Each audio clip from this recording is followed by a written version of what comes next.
1990년대 영화로도 나왔고 우리가 너무나 잘 아는 그 타이타닉이라는 배가 있습니다.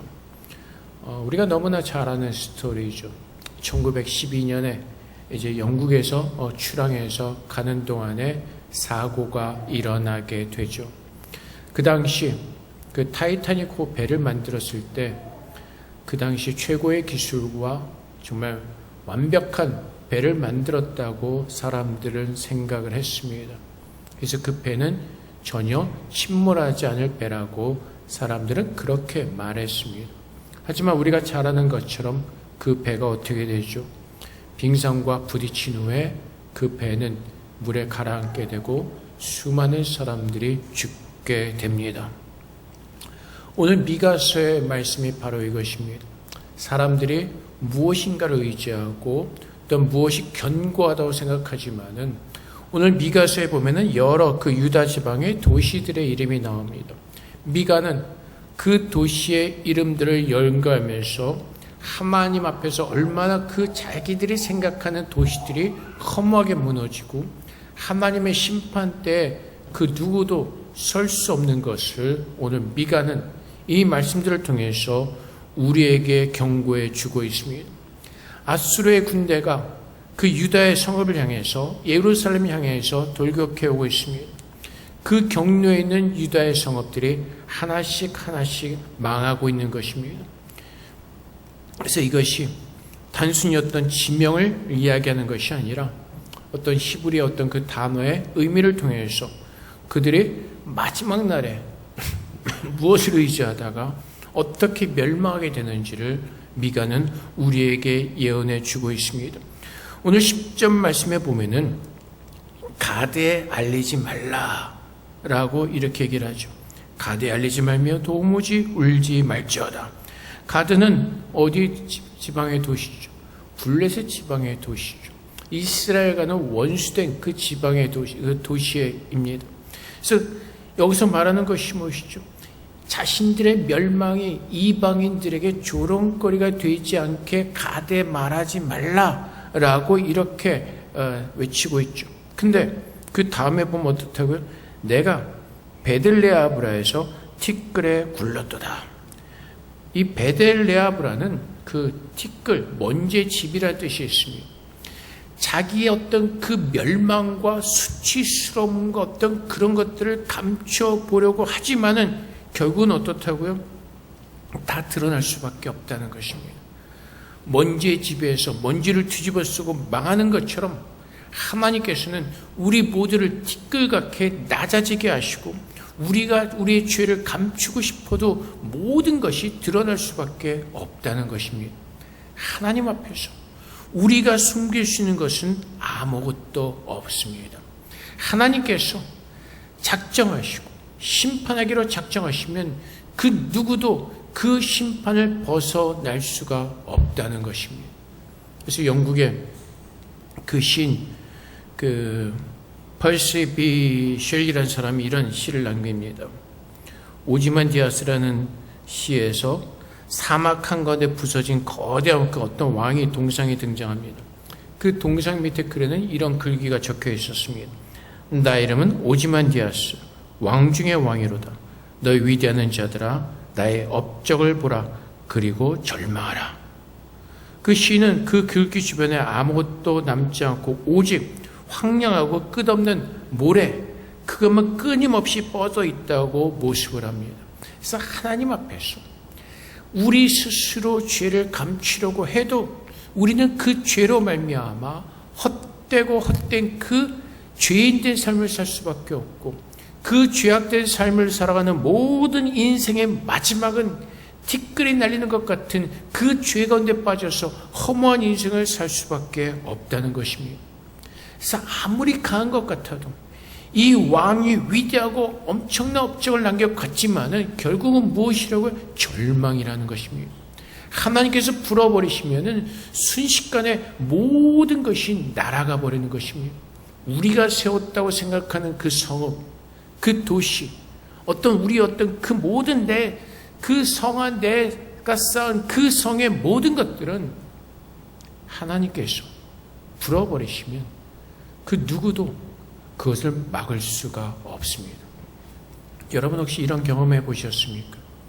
좋은 집에 살고 차도 있는데 돈이 없어서 차를 굴릴 수 있는 형편이 못 되는 거. 원로 목사님이 하나님의 부르심을 받고 거기까지 가는 동안에 어떤 일이 있었냐면은 청담동에 2층짜리 집이 있었습니다. 차고에 차가 있습니다. 근데 차를 굴릴 돈이 없습니다. 기름을 살 돈이. 하나님께서 돈줄을 막아버리시면 어떻게 할 수가 없는 겁니다. 여주에 35,000평이 되는 그 농장도 있었습니다. 현찰이 없습니다. 하나님께서 다 막아버리시니까 돈을 쓸 수가 없습니다. 우리 인간들이 생각하고 계획할 때 정말 괜찮은 것 같지만 하나님께서 불어버리시면은 다 날아가는 겁니다. 요즘 옛날에는 그렇지 않아요. 요즘 생각하면 참 아깝다는 생각이 들 때가 참 많이 있습니다. 집하고 농장만 팔아도 몇백억 원 될 텐데 지금 편하게 살 수가 있을 텐데 근데 하나님께서 날려버리시면 그것이 우리의 것이 아니라는 겁니다. 그래서 인간들이 자기가 쌓은 성읍들이 무너지지 않을 거라고 생각을 하지만은 하나님께서 하나님의 뜻이 아니시면 하나님께서 불어버리시면 언제든지 쉬이 날아갈 수 있는 것들이 바로 죄 가운데 사는 삶이라는 것입니다. 그리고 오늘 보면은 4일과 11절에 보면 마롯이 나오죠. 11절과 12절 말씀에 사빌주입니다. 너는 벗은 몸에 수치를 무릅쓰고 나아갈지어다. 이 사빌은 아름답다는 뜻입니다. 아름답다. 그런데 아름답다고 자신하고 자만하고 자부하던 이 땅이 나중에 어떤 모습으로 변한다고요? 포로가 되어서 벌거벗은 모습으로 끌려가는 가장 수치스러운 모습으로 변하게 된다는 것입니다. 세상의 화려하고 외적인 그 아름다움이 하나님의 심판 앞에서는 아무것도 뭐라 그럴까 의미가 없다는 것입니다. 아름다운 땅이었습니다. 사비라 주민아 이 아름다운 곳에 사는 너희여. 근데 무엇을 기억하라고요? 하나님께서 심판하시면 벗은 몸의 수치를 무릅쓰고 살 수밖에 없다는 것입니다. 그래서 인간들이 어떤 자기의 성읍을 쌓고 아름다움을 추구하고 무엇인가를 추구하는 그 모든 것들이 하나님께서 심판을 하시고자 할 때 그 어떤 것도 소용이 없다는 것입니다. 그래서 우리가 한번 생각해 봅시다. 품페라는 도시를 여러분이 너무나 잘 아시죠. 영어로도 만들어지죠. 품페의 마지막 날. 로마의 가장 화려하고 아름다웠던 도시. 휴양하기 좋았던 도시. 근데 어떻게 되죠?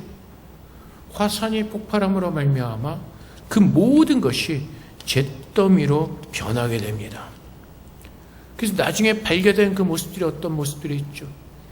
그 화산에 두려워하는 마음으로 웅크려서 죽은 어떤 그런 모습들이 발견되죠. 비참하고 적나라한 모습이 발견됩니다.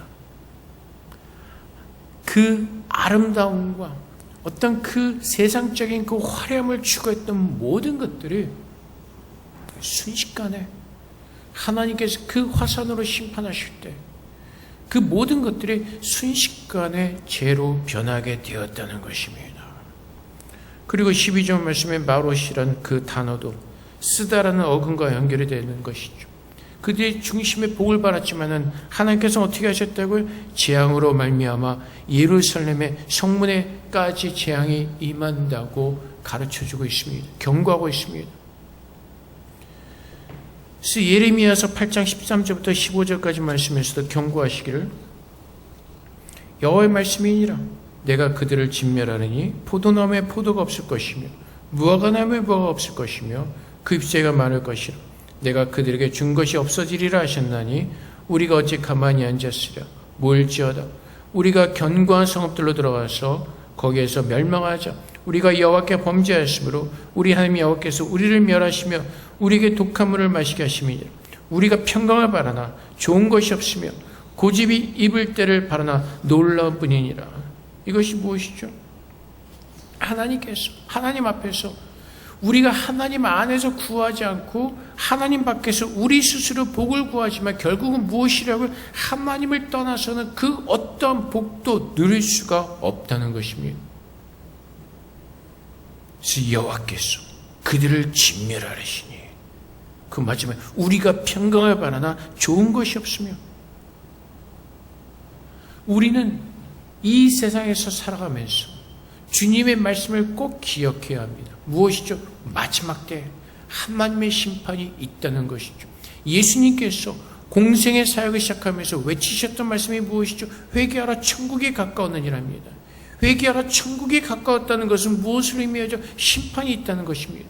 그 마지막 날에 예수를 믿는 자들은, 회개하고 돌이킨 자들은 하나님의 나라에 들어갈 수 있지만 그 주님의 말씀을 듣지 않고 예수를 믿지 않는 그 사람들은 하나님의 나라에 들어갈 수 없다는 것입니다. 하나님 나라에 들어갈 수 없다는 그 말은 무엇이죠? 결국은 지옥으로 떨어진다는 것이죠.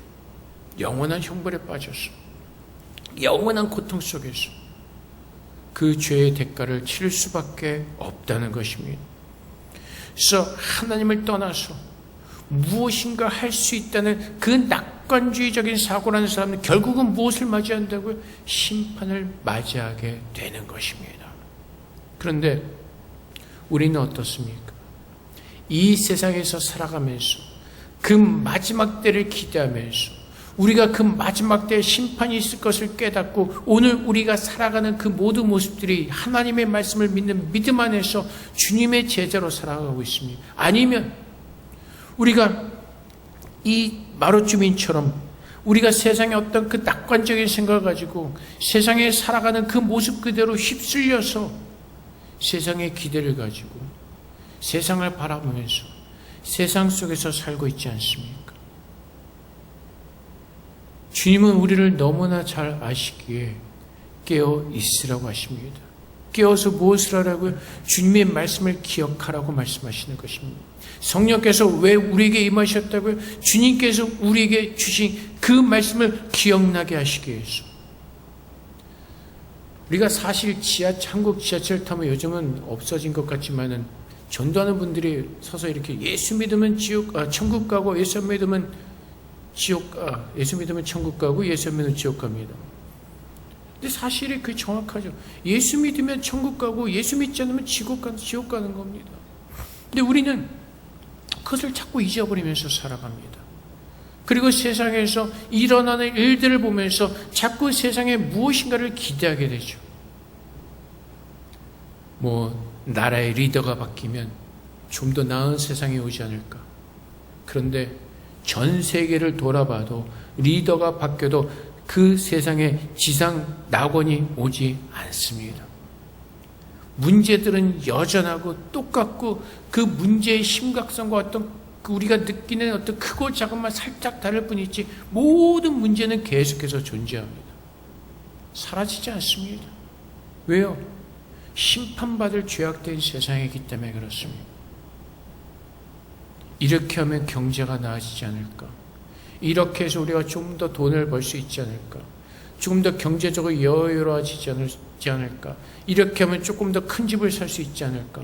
이렇게 하면 좋은 곳에 가서 어떤 집을 더 장만할 수 있지 않을까? 재산을 불릴 수 있지 않을까? 이렇게 하면 회사에서 조금 더 출세할 수 있지 않을까? 우리는 하나님의 나라를 기대하면서 하나님의 나라에 대한 소망과 그 기대를 가지고 이 땅에서 마땅히 살아야 될 주님의 자녀의 모습이 아니라 우리도 모르게 세상 사람들과 똑같이 이 허무함을 추구하면서 우리의 시간과 우리 어떤 것들을 낭비할 때가 있습니다. 세상 사람들은 그렇게 허무한 삶을 살다가 마지막에는 티끌과 재로 남을 수밖에 없습니다. 하지만 예수를 믿는 사람들은 우리의 마지막이 어떠한 삶이고 우리가 이 땅에서 어떻게 살아야 되는지 주의 말씀을 통해서 우리는 배우고 깨닫고 그 말씀으로 인도함을 받고 있습니다. 그렇게 인도함을 받을 때 정말로 주의 말씀을 의지하면서 주의 말씀에 순종하면서 그 나라와 그 의를 구하는 그 아름다운 주님의 나라의 백성으로서 그 삶을 살아내고 있습니다. 사람들은 자기가 가진 것을 의지하려고 하죠. 13절 말씀에도 라게스 주민아 너는 준마의 병거를 메울지어다. 라게스는 딸 시온의 죄의 근본이니 이는 이스라엘의 허물이 내게서 보였음이니라. 이 라게스는요 군사적 요충지였습니다. 군사적으로 굉장히 중요한 곳이었습니다. 그리고 준거의 병거를 메울지어다 라고 말하는데 이 라게스라는 발음이 말을 뜻하는 타는 말 뜻하는 것과 발음이 비슷합니다. 그리고 여기서 말하기를 라게스는 딸 시온의 죄의 근본이니, 왜 라게스가 죄의 시작이 되었을까요? 라게스는 이스라엘이 하나님보다 어떤 그 병거를 더 의지하게 만드는 것을 대표하는 그런 도시였기 때문에 그렇습니다.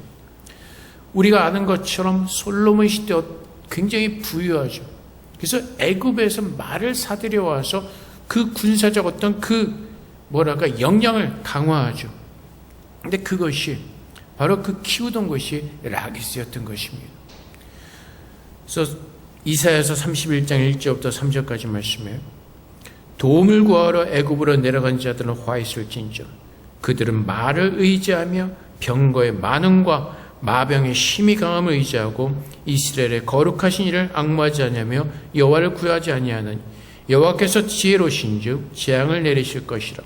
그의 말씀들을 변하게 하지 아니하시고 일어나서 악행하는 자들의 집을 치시며 행악을 돕는 자들을 치시리니 애굽은 사람이요 신이 아니며 그들의 말들은 육체요 영이 아니라. 여호와께서 그의 손을 펴시면 돕는 자도 넘어지며 도움을 받는 자도 엎드려서 다 함께 멸망하리라. 애굽에 많은 병거가 있었습니다. 근데 어떻다고요? 하나님께서 그 손을 드셔서 멸망시키면 그 모든 것이 멸망을 당할 수밖에 없다는 것입니다. 근데 유다도 마찬가지죠. 라게스가 군사적으로 굉장히 중요한 요충지였고 많은 어떤 병력이 있었으면 말들이 그 뜻이 무엇이라고요? 유다의 백성들이 하나님을 의지하는 것이 아니라 자기들이 가지고 있는 말과 병력과 어떤 그것들을 의지하면서 하나님으로부터 멀어졌다는 것입니다. 하나님 앞에서 죄는 무엇이라고요? 하나님을 떠나는 것입니다. 하나님을 온전히 신뢰하지 않는 것입니다. 우상이 무엇이라고요? 하나님보다 더 신뢰하는 그 모든 것들이 우상이라는 것입니다. 근데 유다 백성들은 마땅히 여호와 하나님만 의지하면서 그 말씀에 순종하면서 하나님의 백성으로 살아야 됐지만은 그들은 라게스란 그 지방에 가지고 있는 자신들의 병력을 의지하면서 그것을 통해서 위안을 얻고 그것이 자기들을 지켜줄 것이라고 오해하고 착각하는 삶을 살았다는 것입니다. 오늘 미가가 이 본문에서 여러 도시들을 열거하면서 우리에게 주는 경고가 무엇이죠?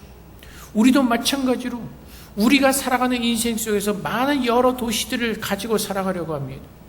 근데 그 모든 것이 하나님 앞에서 무너질 수가 있다는 것입니다. 하나님께서 손을 드시고 그 모든 것들을 멸망하시러 작정하시는 그 순간 그 어떠한 것도 버텨낼 수가 없습니다.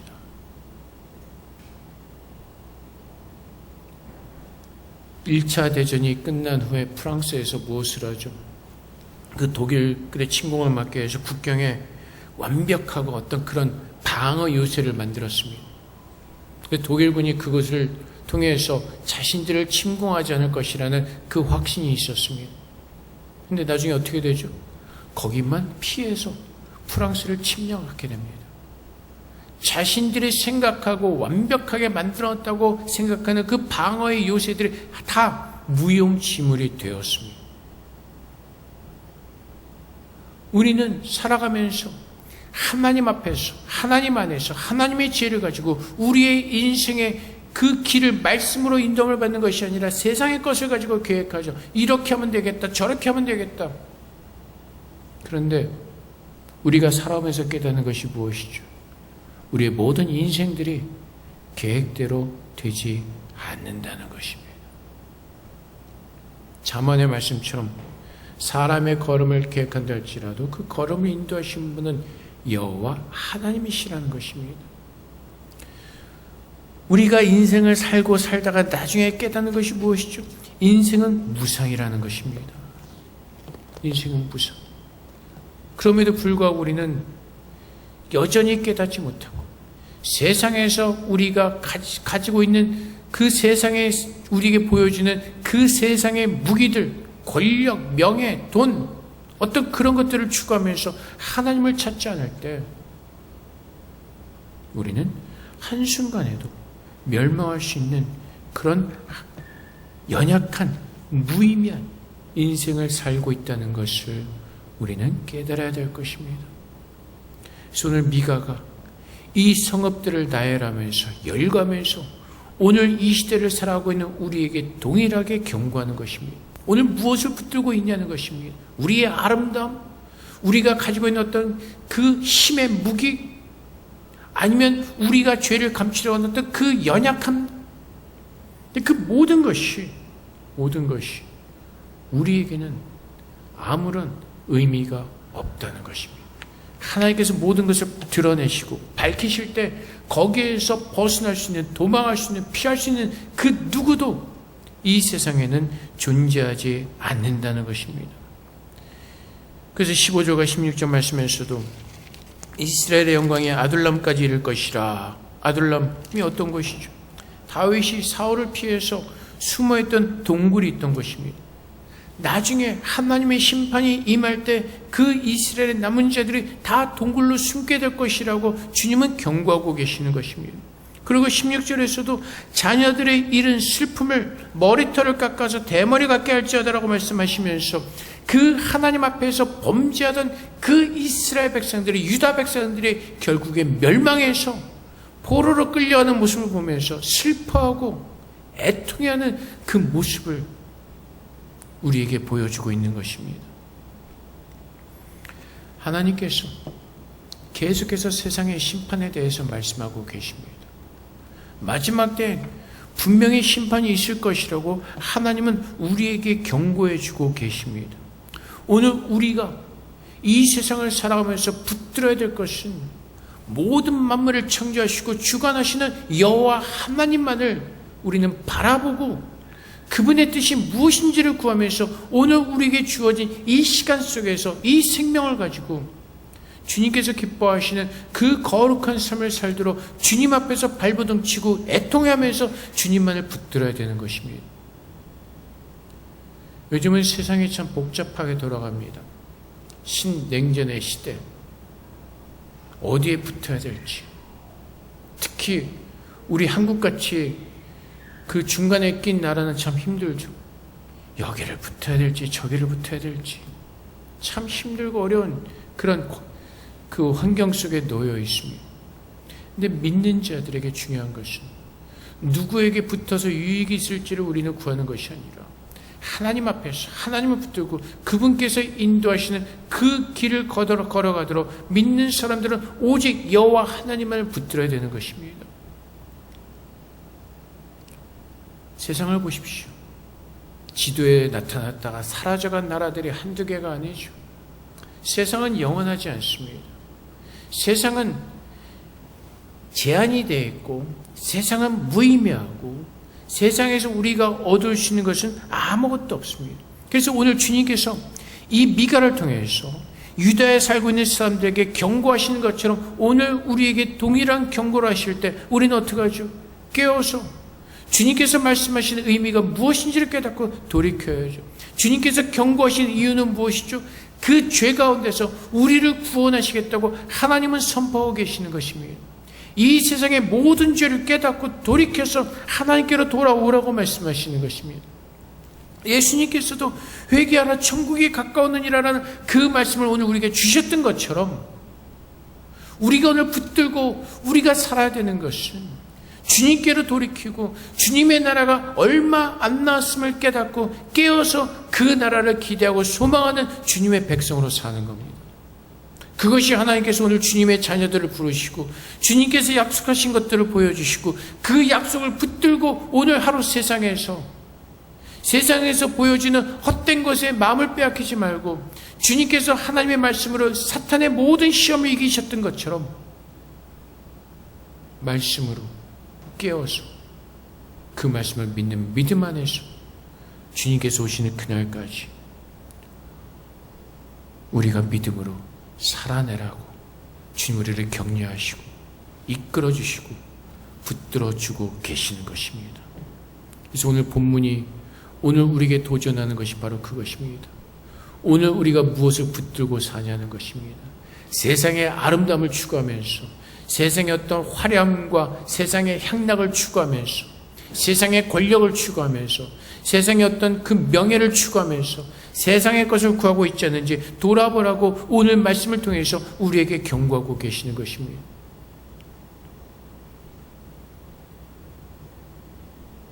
하나님께서 오늘 미가를 통해서 세상을 의지하는 모든 것들은 아무런 소용이 없을 것이라고 우리에게 경고하시고 주님께로 돌이키라고 우리를 이끌고 인도해 주고 계시는 것입니다. 그래서 오늘 우리가 한번 돌아보기를 원합니다. 내가 세상에서 추구하고 내가 세상에서 붙들고 사는 것이 무엇인가를 우리가 돌아보고 이것이 정말로 하나님께서 주신 것이 아니라면 하나님께서 붙들게 하시는 것이 아니라면 얼마든지 이것은 무의미하게 티끌처럼 변할 수 있는 아무것도 아닌 것임을 깨닫고 오늘 주님께로 우리의 마음을 돌이켜서 다시 한번 깨어서 주님의 나라를 기대하며 그 나라와 그 일을 먼저 구하는 주님께서 기뻐하시는 거룩한 제자의 삶을 우리 모두가 살아낼 수 있기를 주님의 이름으로 축복을 드립니다. 오늘 이 심판의 메시지는 주님의 구원이 우리에게 임할 것이라는 것을 역설적으로 보여주는 말씀입니다. 그래서 우리 모두가 이런 참담하고 비참한 심판 가운데 빠지는 것이 아니라 예수 믿고 거듭나서 그 영원한 영광의 나라에 우리 모두가 예수의 이름으로 들어가서 주님과 함께 영원한 행복을 누리는 그런 거룩한 주님의 백성들이 되시기를 주님으로 축복을 드립니다. 지금 함께 기도하겠습니다. 하나님, 오늘 내가 붙들고 있는 것이 무엇입니까? 주님 안에서 영원한 것을 붙들게 하시고 오늘 주의 말씀을 통해서 우리가 붙들고 있는 세상의 헛된 모든 것들은 내려놓게 하시고 오직 주님 안에서 그 나라와 그 일을 구하는 참된 제자의 삶을 살아낼 수 있도록 주님께서 도와달라고 이 시간 주 앞에 기도하도록 하겠습니다. 기도하겠습니다.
사랑의 아버지 하나님, 하나님께서 유다와 이스라엘 백성들에게 경고하셨습니다.